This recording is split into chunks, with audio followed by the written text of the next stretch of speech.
gentlemen, welcome to Wrestling Art with Chris Things. Ray! Do the hammerlock! I do the hammerlock! Ray! Do the hammerlock, you turkey necks! Yeah, do the hammerlock!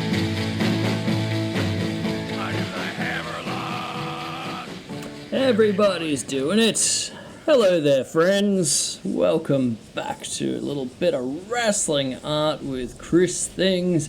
I am your host, Chris Things Brian, and I'm here to have a little chat with you to do the podcast.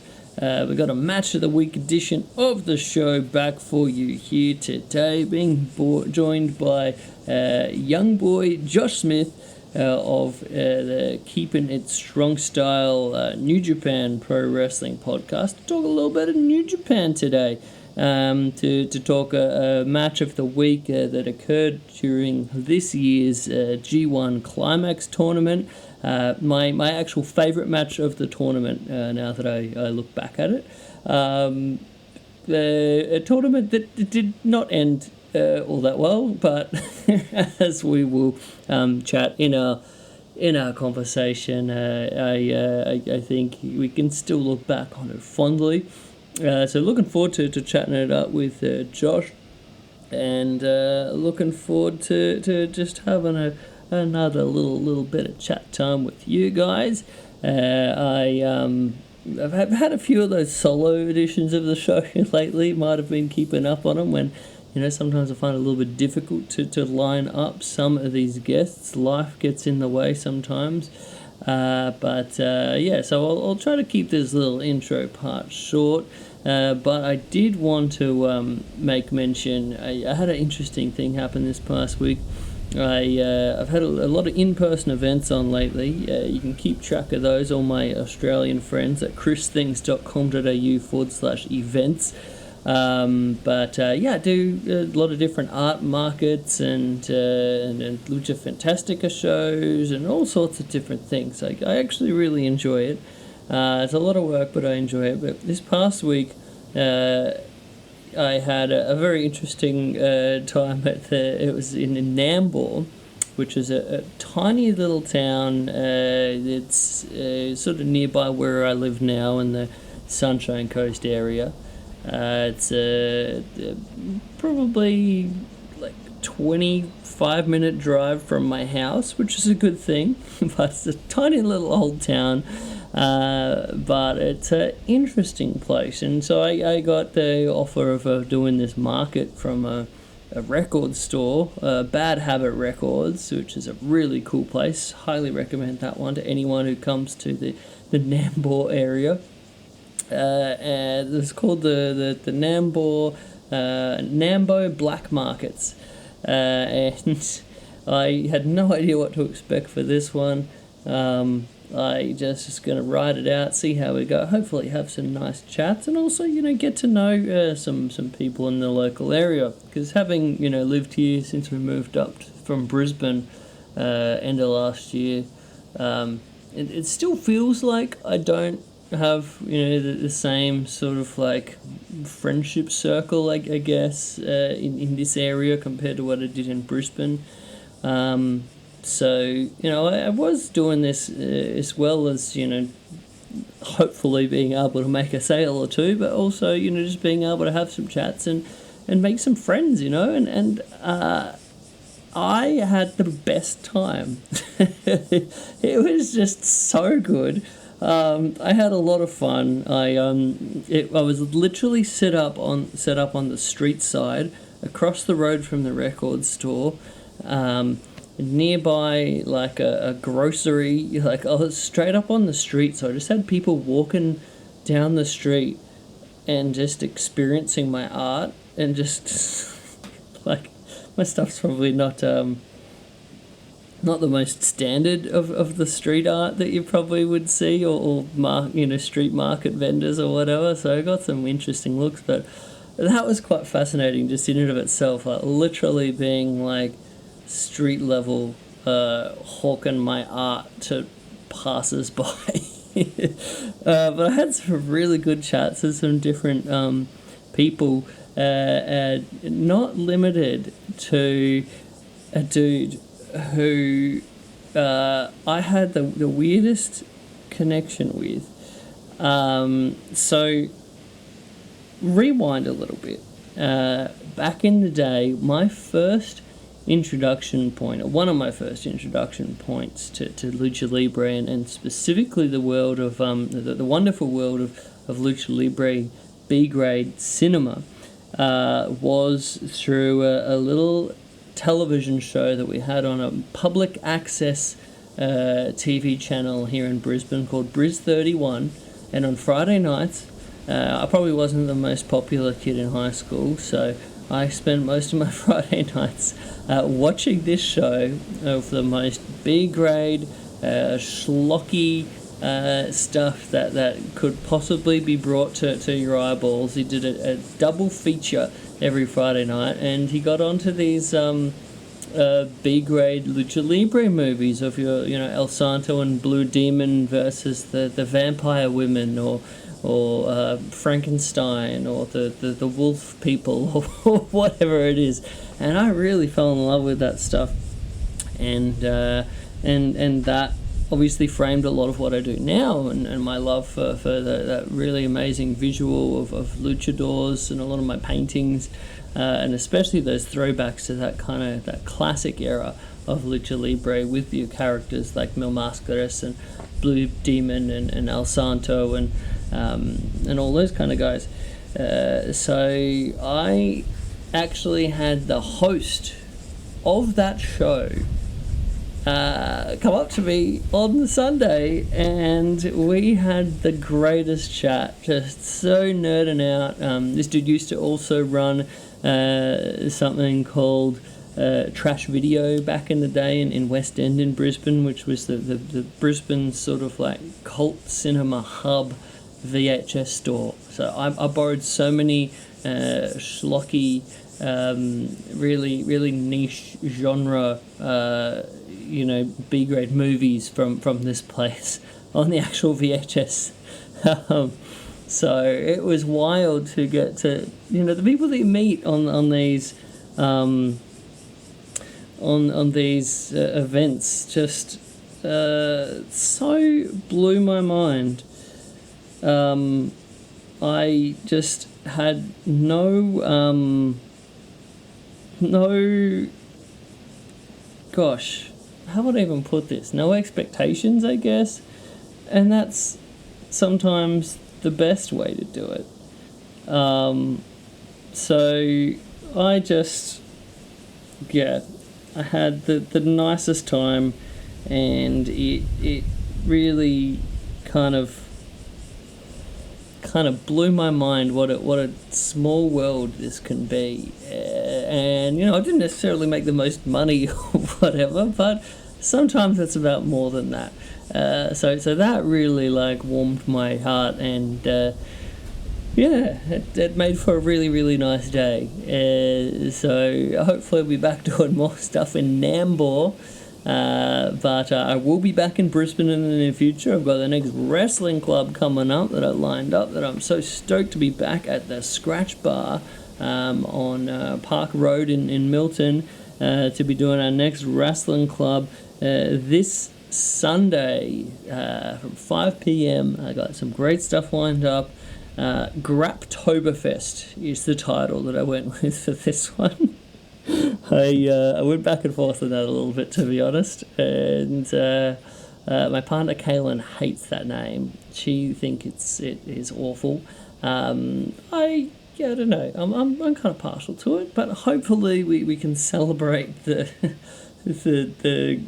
October graps all together. Maybe there'll be a vaguely German theme linking some of the stuff together. We'll see how we go, but come on down. Free evening at the Scratch, where we'll be playing a whole bunch of weird and wonderful wrestling, and I get a lot of joy from this. I've already spent way too long this week, just fastidiously researching and watching and curating and Yeah, it's a labor of love, but I really enjoy it. Doing these months at the Scratch where I get to just hang out with all these friends and watch all wrestling together. One of the most wholesome things that I have. All right, let's jump into a little bit of Match of the Week.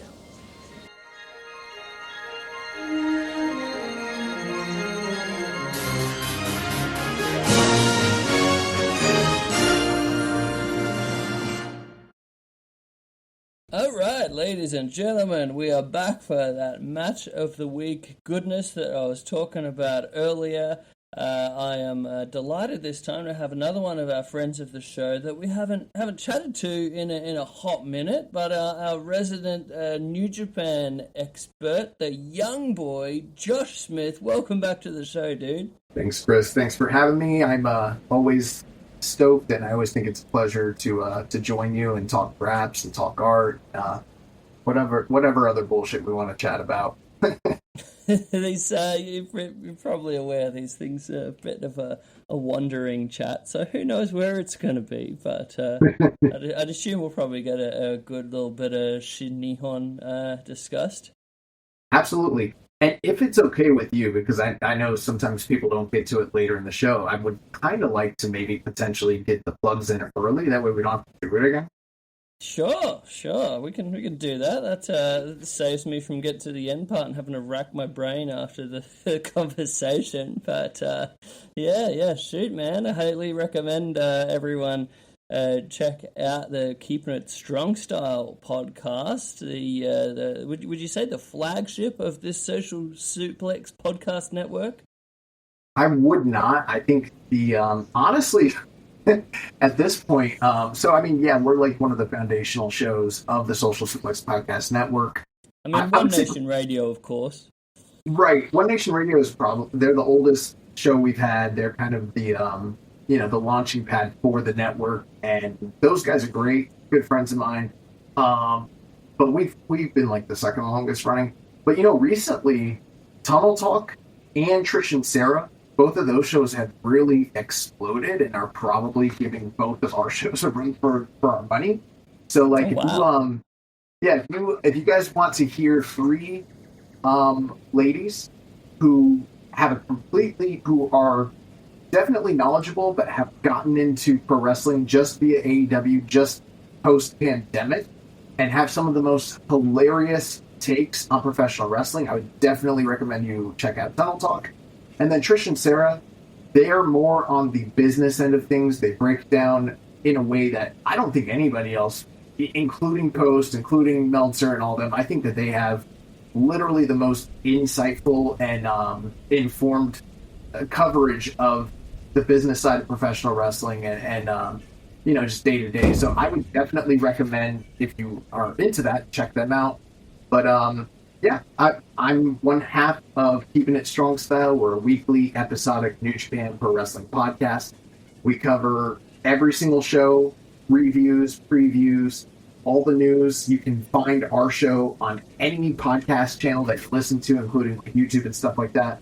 But the thing that I'm most excited about that we're doing right now, so we have a Patreon, patreon.com/KI Strong Style, and I'm in the middle of a pretty lengthy project called Tanahashi Ace of the Universe, where I am going through and reviewing and categorizing the entire history of Hiroshi Tanahashi year by year up until his retirement in the Tokyo Dome. I'm up to 2008 right now, and that is only available on our Patreon. You can get that on the $5 tier, and it's a labor of love, and I guarantee you that if you check it out, you will not regret it.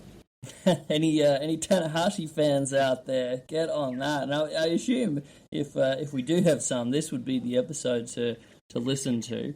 I am a bit of a Tanahashi fan myself, going back quite a ways to his Rooster Boy days. I big fan of that young Tanahashi, and he was really starting to shine through in those like 2004 sort of like era. I remember that fondly.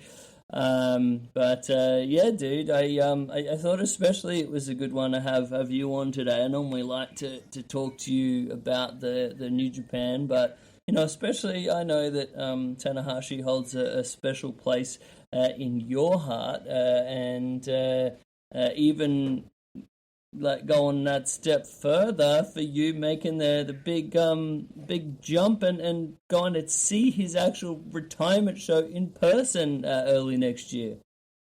Yeah, absolutely. So, I mean, I've always wanted to go to Japan. I've always wanted to, attend a Tokyo Dome and everything that entails. And I've just never been able to find time and the funding to be able to do that.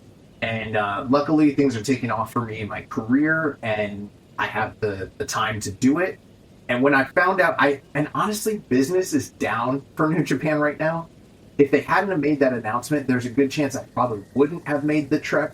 But because it is Tanahashi's final career performance, as soon as I heard that, I was like, okay, I have to be there. The show is selling really, really well. They're saying it's already the fastest selling Tokyo Dome in the modern era, like post, the 90s, basically, or like early 2000s.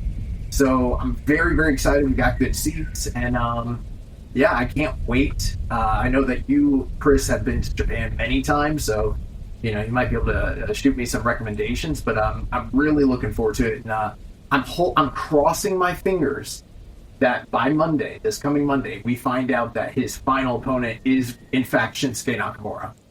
Oh, dude, that is the one that I'm hoping for myself. I was just talking to cousin Ben about our wish list for Tanahashi's final opponent. And I straight up said to him, like, if it's anyone but Nakamura, I think I would be disappointed. I mean, a lot of people, big time celebrate Okada as his career greatest opponent. But for me, it's always that Tanahashi Nakamura rivalry that was my favorite of his career. And I feel like it'd just be a really nice, like, full circle thing, from them being, musketeers. And everything that they've done together to finally be able to close out this career against a contemporary of his, and such a special rival. Well, the AEW partnership with New Japan, even though there's been some controversy around that this past year, and maybe some hurt feelings. There's been some stuff in the press, like Toru Okada made some and Sugabayashi, they made some public comments, but that partnership is still going strong, and it wouldn't what seem were like the comments? I didn't know if I'm across this. What do we got there? What scuttlebutt here? They didn't do so great in the Tokyo Dome on that second night earlier this year, and there were some feelings that the promotional side of things from their partner wasn't maybe upheld, and maybe they didn't send perhaps their biggest stars, and they were talking about reevaluating things. As of right now, I mean, the partnership I think it is softened, but it is still going strong. And the only reason I bring that up is because obviously Nakamura, he's a WWE wrestler. The idea that WWE would be allowed to have, number one, that they would even do it, and then number two, that I'm sure there's going to be some sort of AEW representation on the show. So the idea that both of those rivals would have talent on the show is a little bit out there, but I think because it's Tanahashi and because it's Nakamura, they both might be willing to make that exception. It is a long shot, but WWE is running Sumo Hall, I believe, this coming week, and Nakamura is advertised. He's in the country, so that's where my the bells in my head are kind of ringing, and then Tanahashi's having his final Sumo Hall match on Monday, just after those shows, and I'm hoping, he said that whoever it is he faces, it's going to be a singles match. They're hoping it's a full circle announcement. You can't really say who it is, but I agree with you. I think there's three primary feuds that define Tanahashi's career, and one was the Nagata feud, and that was him trying to overcome the old guard. Then there was Nakamura, and that was his career generational rival, and then there was Okada, which was him playing Nagata to Okada's Tanahashi, passing of the torch. So I don't think it's going to be Okada that he faces. I could see it being like Kenny Omega. I could see it being Naito. I could see it being one of the young generation potentially. But the most likely individual that I'm holding out hope is Nakamura. That's what I want to see. I hope they make it happen. And if you recall, several years back when Kenta was still in NXT, they made an exception and let him go to Japan and wrestle Marufuji at the anniversary event. Yeah. Yeah, they definitely did. I mean, I guess a bit closer relationship between WWE and Noah, and at that time I remember there was talk about WWE trying to buy an ownership stake in Noah, and maybe that being... They try to buy a lot of companies. Oh, yeah. I mean, the whole NXT Japan bullshit, my gosh. I certainly hope that never eventuates. But, yeah, I would very much like to see this. I was just going to say, being old MMA heads, as both you and I are, we know, reflecting back on what happened with Pride in UFC, how difficult that is for any U.S. company to try to go into Japan and do business, you know? Yeah, for sure. I mean, it's funny you mentioned like the political side of it, and it always come back to sort of like the AAA CMLL war that they had over the years, where for independent shows, you know, like talent wouldn't be able to work, you know, on the same card, have a CMLL guy and a AAA guy.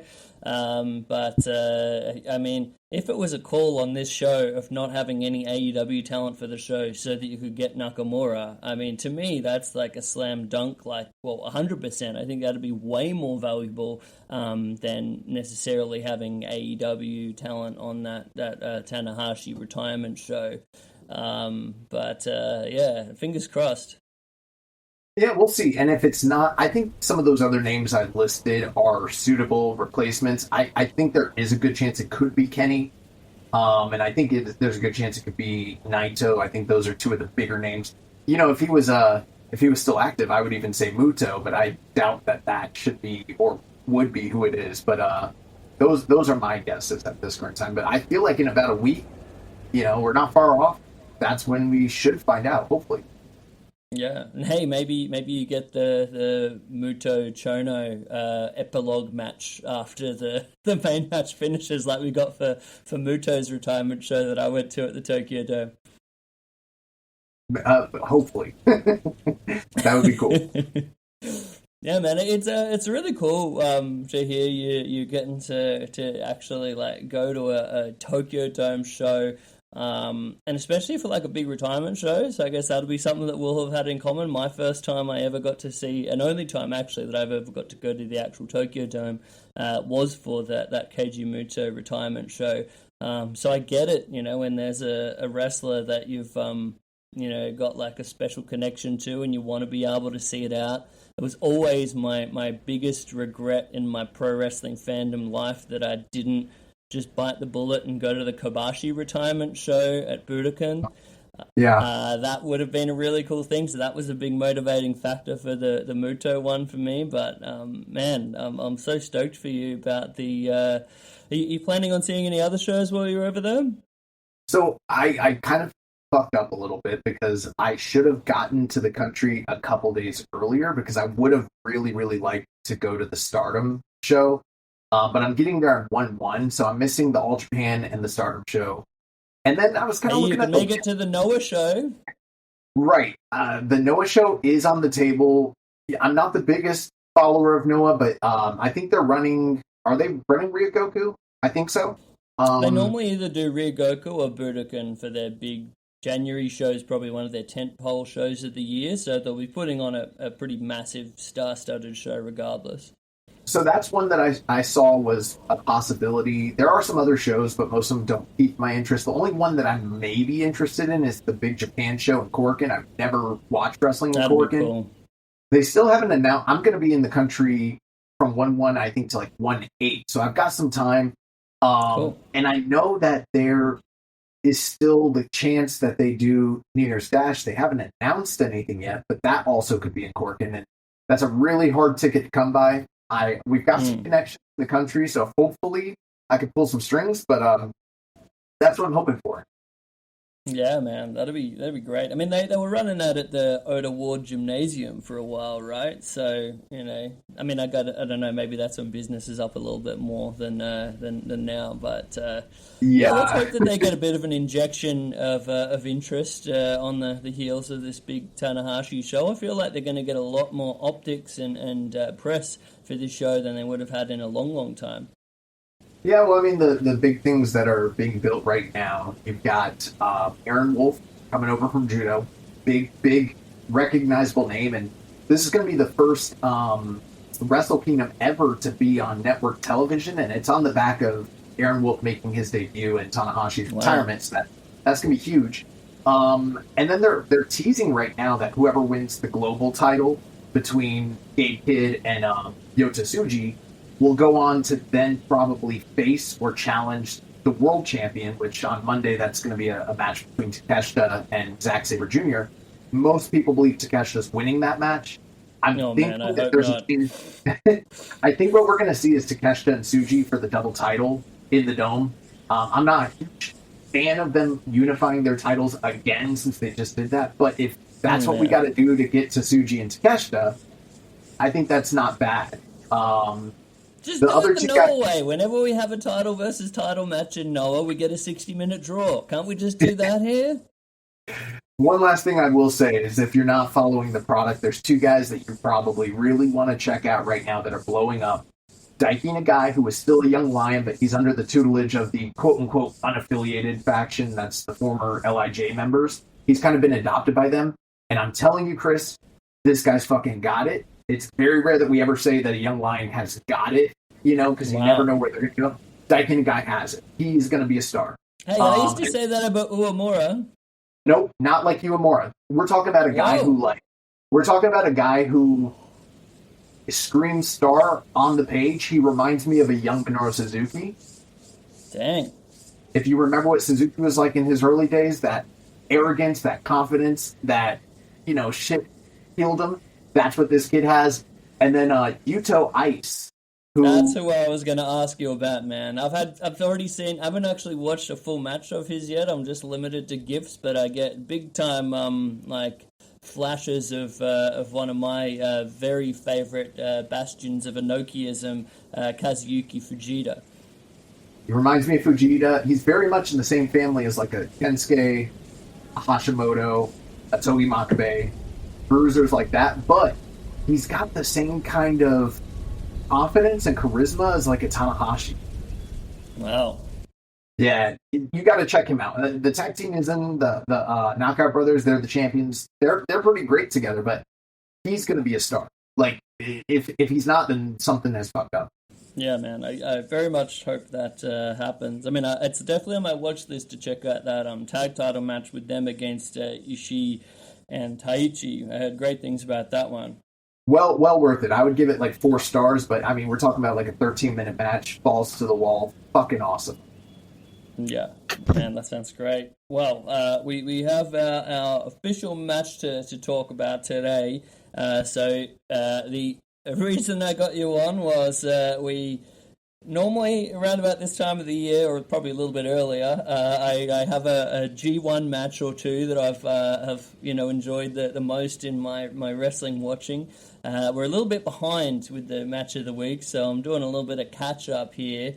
And I kind of think it's probably good to have a little bit of degree of separation from the G1 this year, in that I think we can all probably agree that the G1 this year did not end in the best way, and it was honestly a bit of a disappointment, all things considered, but I think there was some absolutely wonderful stuff through the G1. I actually had a really hard time picking when I did this like big old watch through, and cherry picked the matches that sounded like that appealed to me the most.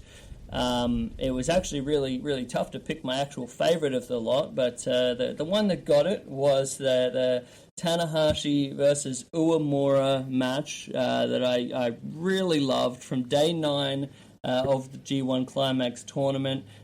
Took place in Takamatsu, Kagawa, and yeah, man, it was just as someone who loves his old guy wrestlers, I felt like this was really it just overwhelmed me how good Tanahashi could still be, and maybe not on every night that he's wrestling, but like when he chooses, or it's a big match where he really wants to put it all out there, he still has that absolute magic, and I thought it was so cool seeing that against a guy like Uemura, and a dude in Uemura who reminds me a lot of that young Tanahashi. So I don't know if that was part of it, but yeah. Before we get into that, can I ask, were you as sad about the end of the G1 as I was?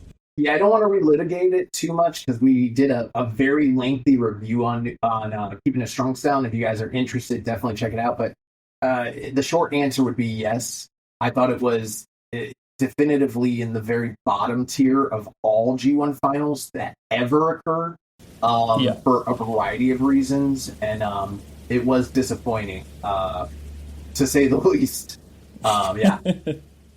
Yeah, well, I didn't want to dwell on the disappointment too much as maybe in looking back at it now, we can say, hey, after you get over the bummer of how it ended, there was actually some really great stuff in this tournament. Yeah, the funny thing is, when you and I first met many years ago, WrestleMania weekend in New Orleans, you had actually shared with me that you're like, yeah, I watch every single G1 every year. And I was like, that's crazy. But now, like eight years on, doing Keepin a Strong Style, I've seen every single G1 match for, almost a decade now. And you're the one out here kind of cherry picking this stuff. So that's, it's a switch of roles, basically.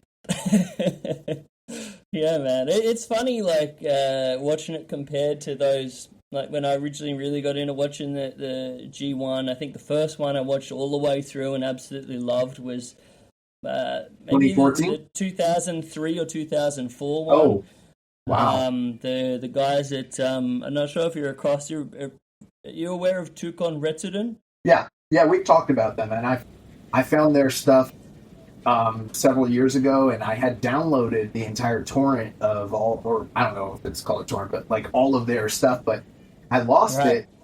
I reached out to kind of like their liaison, the guy that has all that footage. He said he got rid of the drive and he was going to re-upload it, send me a link, but he still hasn't. But yeah, I'm familiar. I never watched them live, and it is kind of dated when I go back and watch it, but they've got some really great stuff on there. They were such a good resource. I talked to a lot of old-time fans about what it was like for the first time ever, like watching New Japan with English language commentary, because that was such a novel thing back then. And especially hearing two dudes that are so knowledgeable of it. Like, I swear both of them knew more about New Japan than we get insight from, like, Walter Stewart these days. That's a different complaint. I think since we're on sort of a sorry. You have your own following and everything like that, but it's not like it's going to go back the same way if I was on Keepin a Strong Style. But like we've literally had, I think, like 5 interviews lined up with that guy, and he has no called, no showed every single time, to the point where we're never gonna do it again. And we're not the only people he's ever done that to. You've had Rocky on, like you've had a variety of people on. What's he doing no showing you?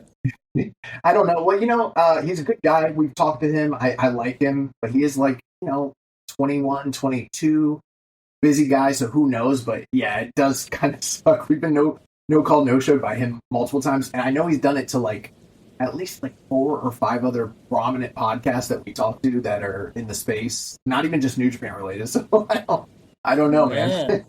But I will say this: Big League and Walker Stewart over here. Putting that aside, though, in all honesty, I think Walker Stewart is a phenomenal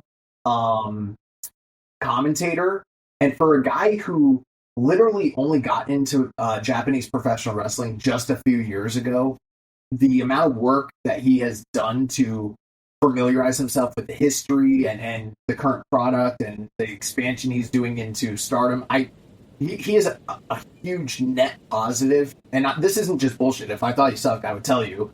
But he is, I think he's phenomenal. The only thing that I'm worried about is I don't think he's long for the company. I wouldn't. I mean, I would be very shocked if he isn't working for Tony Khan or even not Vince, but even for TKO in the next couple of years, maybe even a year or so. It's funny, when I first heard him, I was in my back of my head, I was like, I feel like this is the dude that's using this as a leapfrog to get a job with WWE. But I don't know, that might just be a little bit of a inkling or assumption there. We'll see what happens here. But it's always frustrating when New Japan would get a great commentator and then, it's like, oh, now we have to get someone else. Well, the yen is down. I don't know how much they're paying him. He's a young guy, he can afford to do the travel right now, but I think he's getting married. It's going to be one of those things pretty soon where it's like, you can only make those trips so many times, especially on the salary that they probably have him on. I wouldn't fault him for potentially going that way, and it's probably a very good likelihood that happens. And it is what it is. The one thing I can say, though, is I don't know. He's from Oklahoma, so you just never know, but he's probably not going to go off the deep end and reveal that he's like a super MAGA freak the way that Kevin Kelly did. So, man, that was a bummer because I had so much love for Kevin Kelly over the years, and then it's just sort of like his brain sounded like it started melting. But I did really love his commentary work in New Japan and in Ring of Honor for a lot of years there. I do too. I'm a big fan of his work, but I'm better than other people at like separating art from the artist. So yeah, but speaking of the G1, it's interesting to look at it over time, how it sort of evolved. It really seemed like in going back a few years to that real hot period where it just got such a higher standard and just like to such a lofty point to where it was like, how do you possibly top this? And then they sort of expanded it, and it's had a weird ride over the years. So I guess it was inevitably we're sort of going to get a bit of a disappointment at some point. But it feels like what's the saying about unforced errors, something like that. Yeah, it's a tough time for that company. It's not always the funnest being the one of the brands that covers them, but I'm still passionate about it, and I'm hoping that some things change here in the near future to enliven the product, hopefully. Hey, they've got a lot, like you're saying, a lot of super talented guys, a lot of great prospects coming up. There's a lot of things about this company that I'm more jazzed about with it, not having, all the guy taking up all the space like Okada, still there. I feel like it's been a really good thing. Maybe not at the box office, but like for the quality of shows, for him to not be around, and I'm really excited to see guys like Tsuji and Uemura, continue to climb that ladder. So we'll see how we go. The most unfortunate thing about Okada's departure, obviously he's a huge star and he was a big difference maker when it came to business, but just from a historical standpoint, every single ace that ever worked in that company, going all the way back to Inoki, they all passed the torch to the next guy. Yes. Every single time. Even though Inoki never lost a singles fall to Fujinami, he did that loss in the 85 tag league to him, took a pinfall loss. They did the 88 draw. Fujinami put over the Musketeers. The Musketeers put over Kensuke. Kensuke put over... Yeah. Kensuke put over everybody. I mean, he put over... but the biggest one is he put over Nagata. Nagata put over Tanahashi. Tanahashi put over Okada. And then it just stopped. He didn't work with any of those young guys on the way out. Even though they wanted him to, he just didn't. So... that I think that is one of the things that has caused, amongst many other things, this lull period where they don't have an ace. They're not sure who they want to go with, and it does remind me a lot of 2003 to like 2006 New Japan, where they weren't sure who they wanted, whether it was Tanahashi or Nakamura or Shibata or whoever. Yeah, I mean, you don't. I still have my frustrations with Okada from him never putting over Kaito through that feud. So that's a whole different story. That's right in line with this, and it's very similar, and it's kind of the same thing. Yeah. Yeah, but like this match, I thought was just in a bubble. If you just watch this, you're like, man, this is awesome. Man, New Japan is like in a great, spot in like we've got the absolute top tier legend like Tanahashi putting over the future guy like Uemura, who to me just screams, like future ace in every way. Like, got that crazy charisma, that like connection with the crowd, just a superb wrestling ability. Like, I see so much like Hase in the way that Uemura wrestles. And to me, that is the real basis of what I think is the proper magic of New Japan, being able to combine all of those things. So, yeah, man, I love this. I thought it wound back the clock so well. And yeah, I was so surprised by some of the stuff that Tanahashi pulled out in this one as well. Yeah, Tanahashi going into this tournament was really hurting. We didn't talk about it too much at the time publicly, but we were hearing from people backstage, people that were talking to people backstage, that there was very, very serious concerns about whether or not Tanahashi would be able to even complete the G1. And that was before the first night with Taichi. And they were saying that, like, they were icing up his knees every single night. Injections is another thing we were hearing. And they were like, the trainers were legitimately worried that he wouldn't even be able to finish the tournament. And some of those final matches he had down the stretch kind of speak to that, because he was almost immobile. But at least by the time this match happened, he still had enough juice. And the thing is with Tanahashi, yeah, his body is breaking down. But there is you and I are kind of in the same vein where it's like, if there's a botch in a match, if it adds to the realism of the match in a way, it can almost be endearing. And there's also this story where, like, he doesn't have to pretend like he is a young guy. He's on his way out, and he's trying to overcome his physical ailments, but, compensate with his knowledge, his savviness, his in-ring ability, and it's art imitating life, because that's exactly what's happening here. And the fact that he's still smart enough and clever enough to go out there and have these kinds of matches speaks to the talent that he is. Oh, 100%. And it is such a timeless story, and I love seeing it of sort of that veteran, like, hanging on by a thread, but them being so good and so smart and so wily that they can make up for that.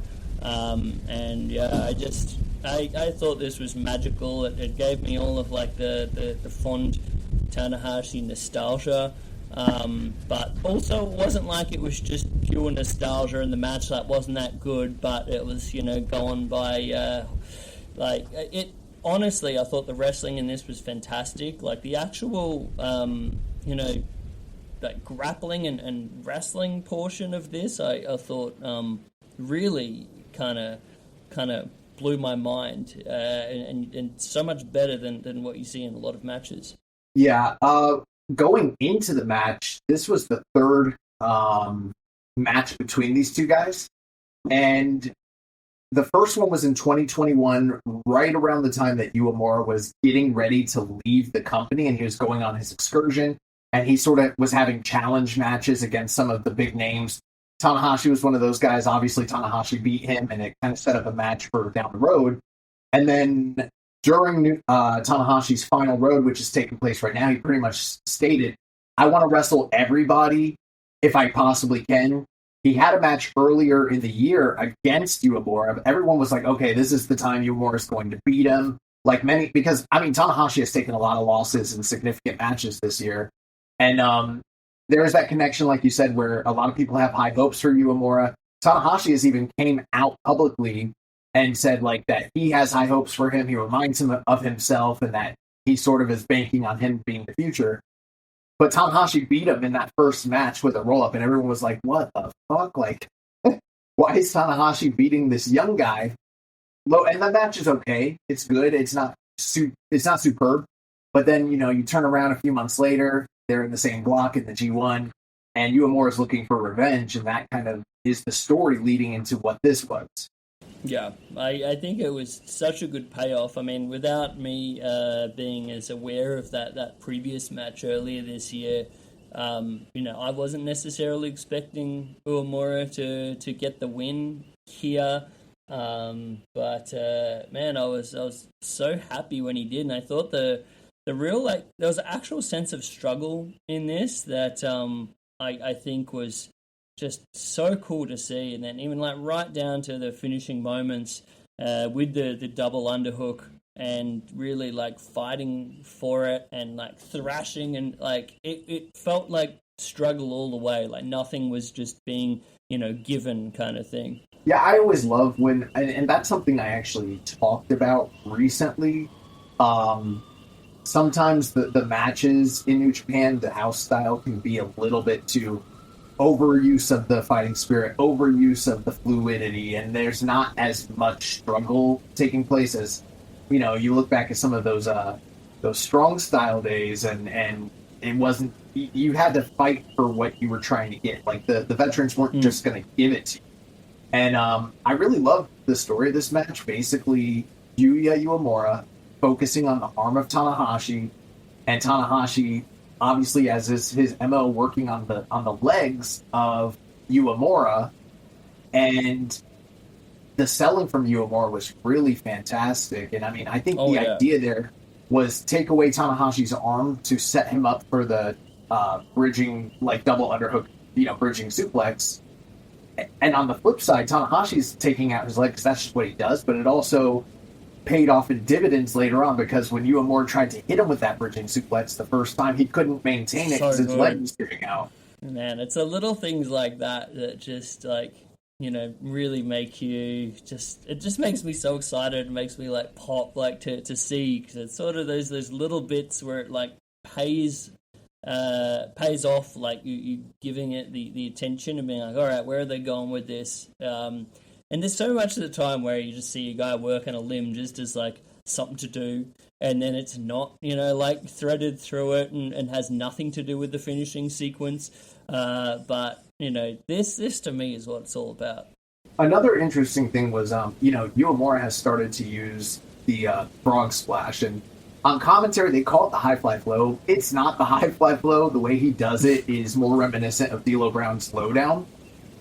But the interesting thing, if you recall, last year when he got injured in that match with Tsuji, it was when he was doing his version of the high fly flow and he broke his arm.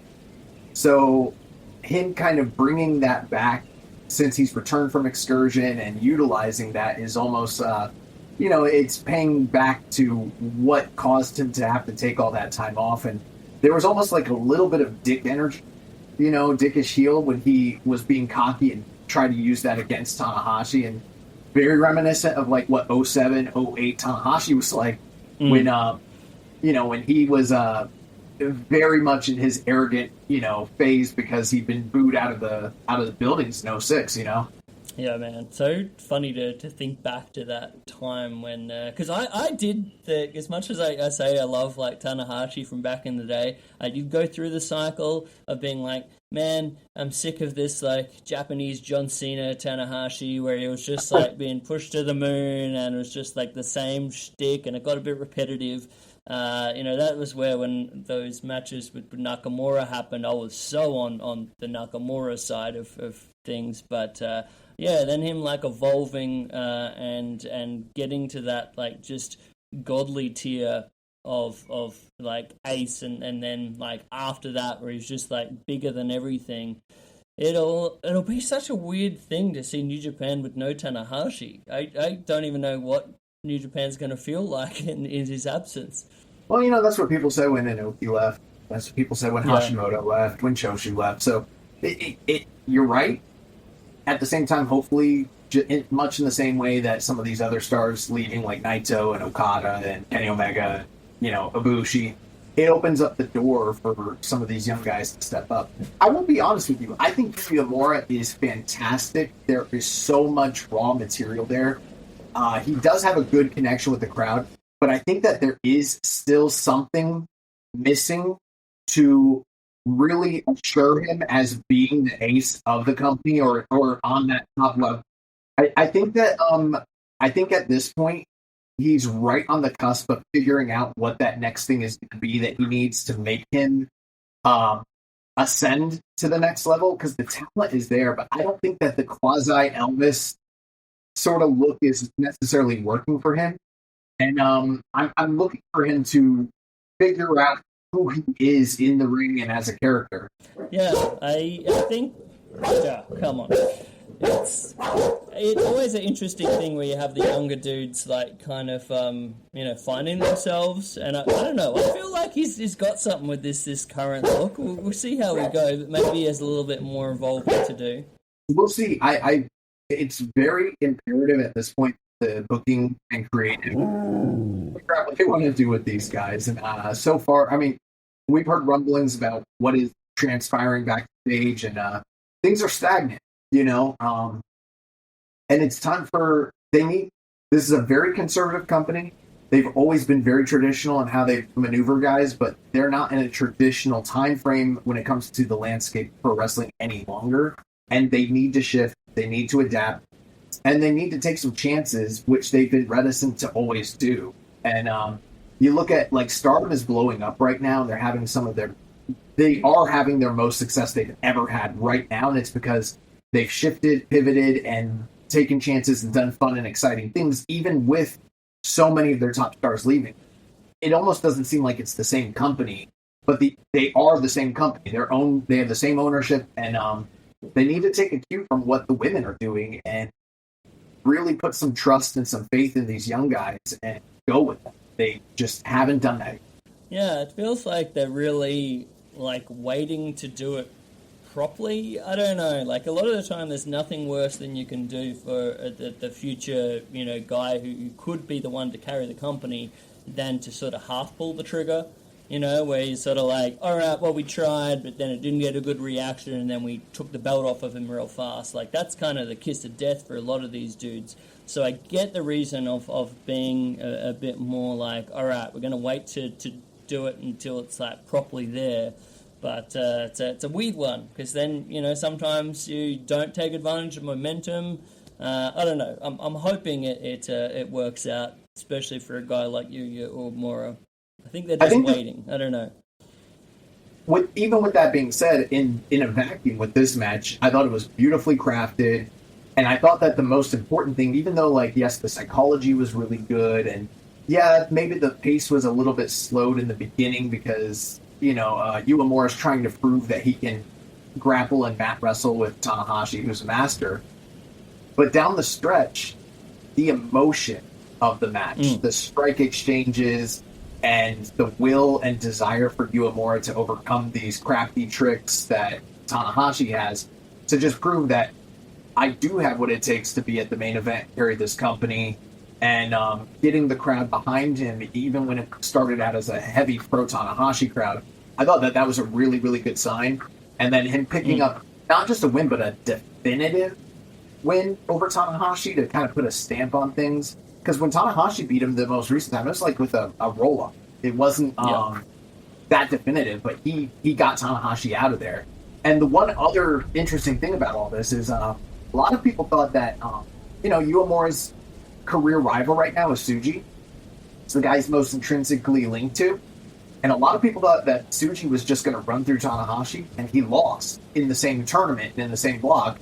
And that was a huge feather in the cap for Uemura, the fact that he was able to overcome Tanahashi and Tsuji wasn't. And we're going down the stretch, and I don't know that Tsuji's ever going to get another match with him or another opportunity, Yeah. I'm just glad that we got this and it was as great as it was.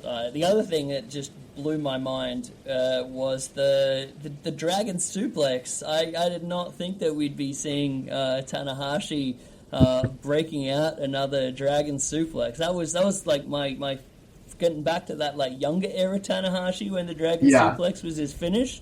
That I was very happy to see that one here. Yeah, I totally agree. There's there's some stuff that will always be a staple for Tanahashi, and then there's some other stuff that's a little bit more deep cut that, for whatever various reasons he doesn't go to as much. And the fact that he pulled that out here, I thought that was highly symbolic and pretty special.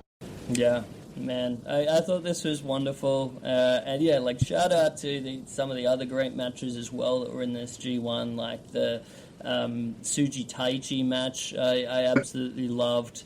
That's the one I was thinking of too. Shingo. I just thought there was so much great stuff that sort of got forgotten about with the not ideal end to the tournament. So if we can put a little bit of a spin of positivity on here for the 2025 G1, there was some excellent wrestling here, and it was honestly like such a difficult choice to try to pick my favorite of the lot. And it's funny because this match in itself wasn't like it got this massive clamor of hype. I look at the cage match ratings, which I guess, maybe not the smartest thing to do a lot of the time anyway. But, man, it's funny, like, looking at the ratings that people would give this compared to some of those other matches. But I don't know, sometimes I guess things are colored by, things that are special to you personally. And, yeah, like we were saying, like, the stuff like the struggle in it and the heart and, I don't know, those little factors that you can't necessarily just be like, all right, this is this, certain amount of star rating work rate match. Like, I don't know. I love this a lot more than it seemed like other people did. Well, I really enjoyed the match too. I thought it was a great main event, and I think it's one of those things where down the line, when we're looking back at the totality of Uemura's career, it's going to be one of those cornerstone matches where it's like he had the generational battle. He was able to overcome the old legend, and Tanahashi had quite a few of those himself at the same phase of his career. Now, I am going to have to jump off here in just a little bit, Chris, but before I go, I do want to, I'd be remiss to leave if we didn't talk about your art.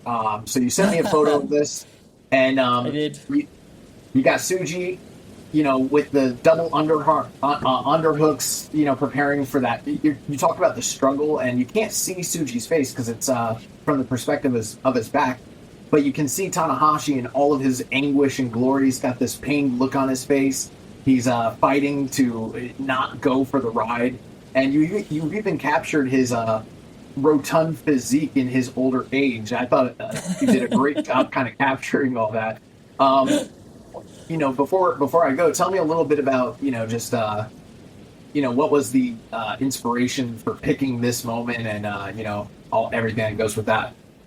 Yeah, thanks for mentioning it, man. I think there were some different cool visuals throughout the match, but like when I look back at the match, it was, like I said, that struggle that I think was the most special thing about it to me, and especially that struggle in the finishing stretch as Uemura is trying to get him for that last double underhook suplex, and like Tanahashi is fighting it because he knows that if he goes for it, that's it.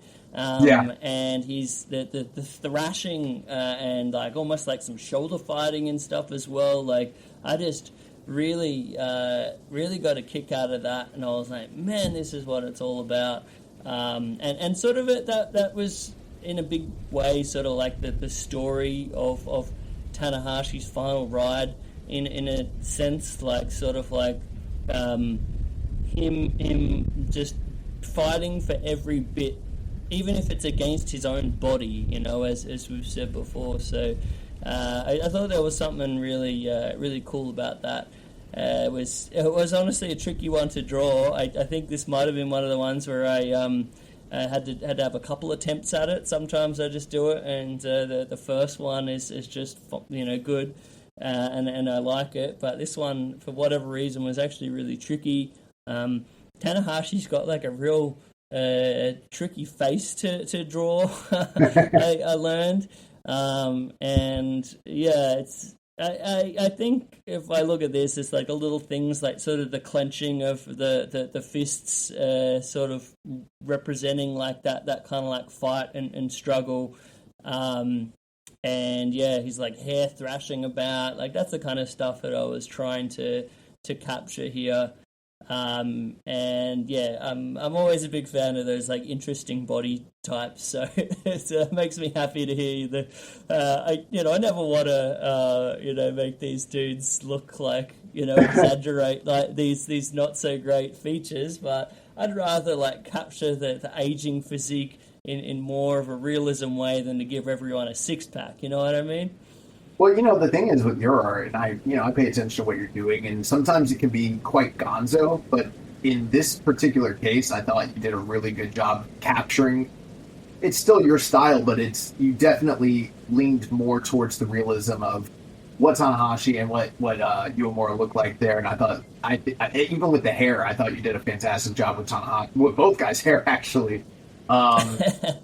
One last thing before I go. The Uemura one was kind of a big deal because I know you said you're not the biggest fan of this sort of Elvis-esque look, but like as soon as I saw this new do of Uemura, I was straight up like flashbacks to that Rooster Boy Tanahashi era. Yeah. And I was like, man, this is like very symbolic that we get like Tanahashi against like a guy who's bringing back the distinctive hairstyle of Tanahashi during some of my favorite years of him. So I wanted to try to capture that with this as much detail as I could there for the sentimental reasons.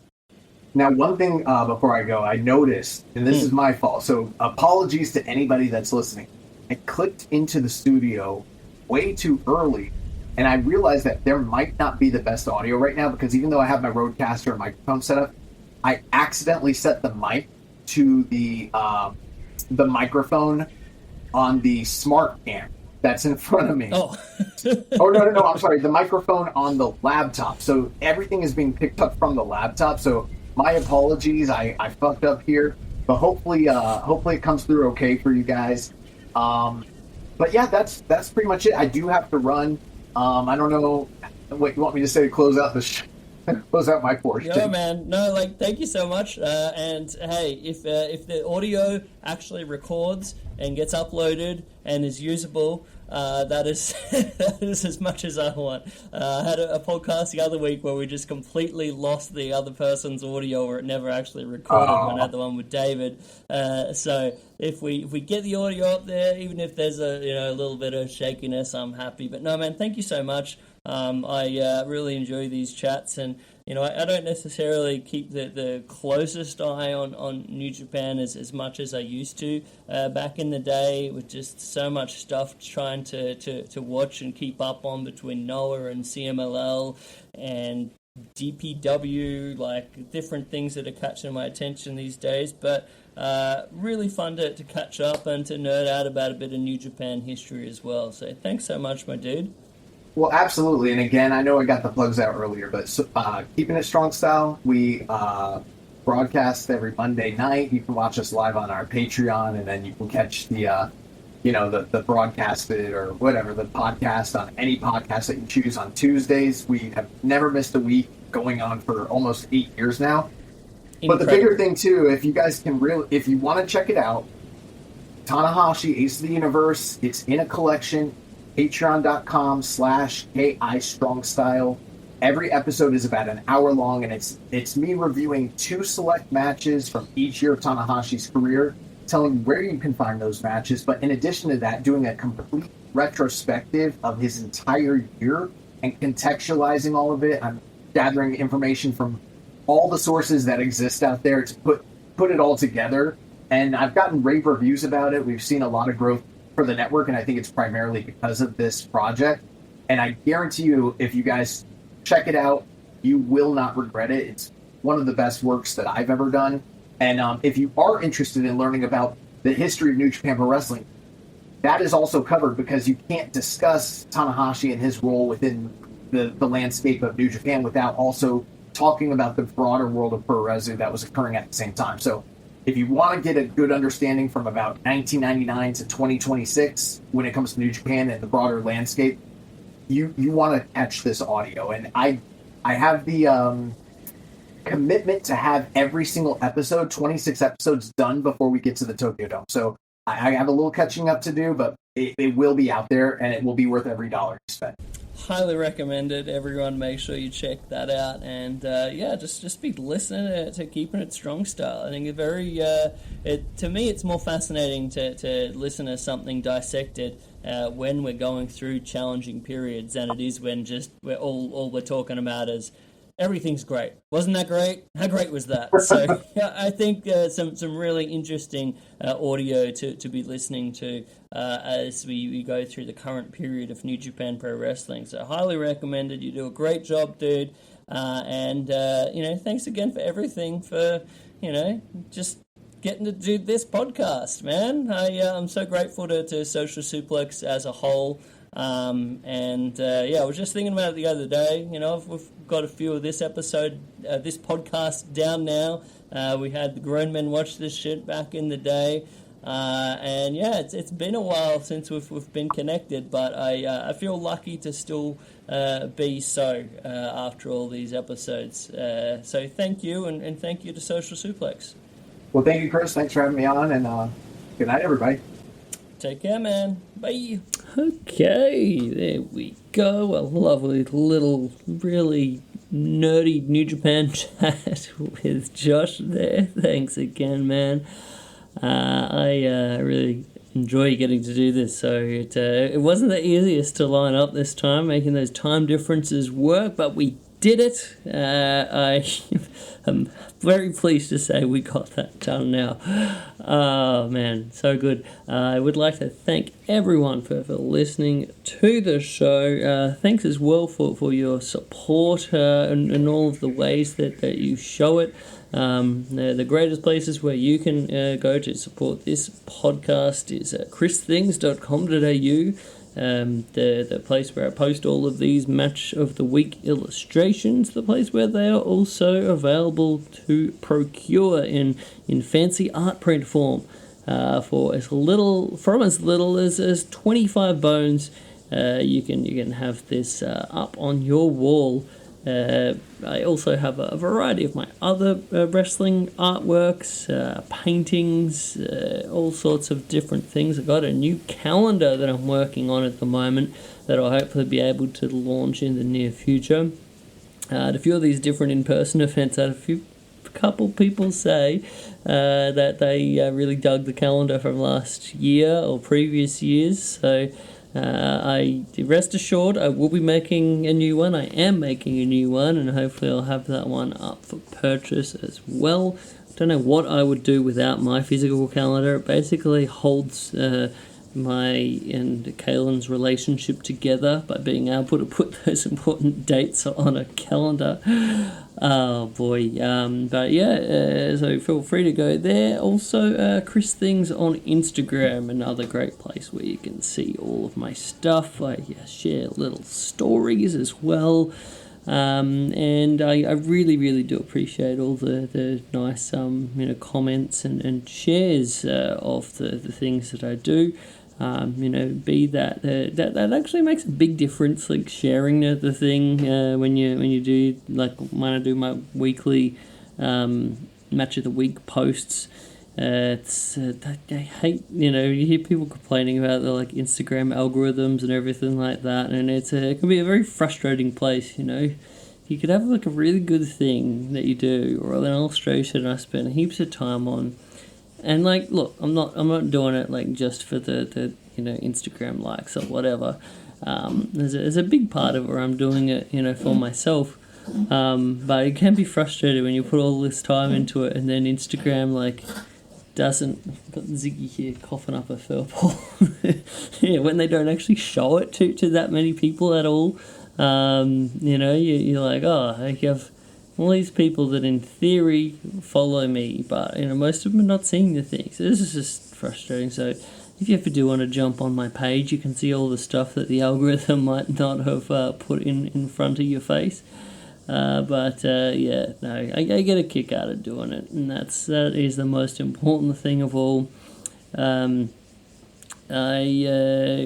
up, like I said in the start of the show, I've got this wrestling club that I'm planning out. So let's see, putting the finishing touches on there, like downloading the videos, editing, that kind of level of stuff. But I think it's going to be a fun evening. I'm going to be showing at least some stuff of a specific variety that I have never shown before at Wrestling Club. So keep an eye out for my next podcast. We'll do our Wrestling Club edition where we drill into that playlist that I'll be playing on Sunday night. I'll hopefully be able to get Perfect Attendance Club member Joe back on the show to chop it up about the night that was. But I'm really looking forward to it. You'll be able to see what this mysterious thing that I'm alluding to that I've never played before is. But no, I think it should be a very fun and weird evening. I'd like to also, again, as Josh mentioned, big old thank you to the great team at Social Suplex, socialsuplex.com, the home of this wrestling podcast for 88 episodes now. My gosh, 88 weeks where I have done this and chatted in your ear holes. The home to a bunch of other wrestling podcasts such as Keepin It Strong Style, as we were referring to earlier, One Nation Radio, Trish and Sarah Podcast, Tunnel Talk, Imps WWE Adventure, All Things Elite, the AEW Match Recommendation Podcast, and all the things. Oh boy. I think it's time that I get to the rest of my day. Like I said, got a few more finishing touches to put on the Wrestling Club playlist. I've also got some very exciting commission stuff to finish up and send off to print. And then I've got said calendar to bring into existence. I've got to get that one all ready and printed up in time for the great artist market that I have next week.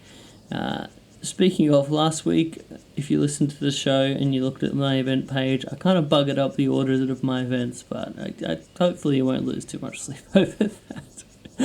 Alright, I'm out. That's me for today. I hope you guys have an excellent week. Hope you have some fun projects that you're working on, some fun creative things that you might be doing, or whatever it is that fills your cup, that makes you happy, that makes you look at it and say, hey, this day was better than yesterday because I did X. I think in this life where we have a lot of not so good things that happen, all we can do is to choose to hold on to those little niceties that make life worth living. That's me. Alright, till next week, I am Chris Things Brian. This is Wrestling Art with Chris Things. Enjoy!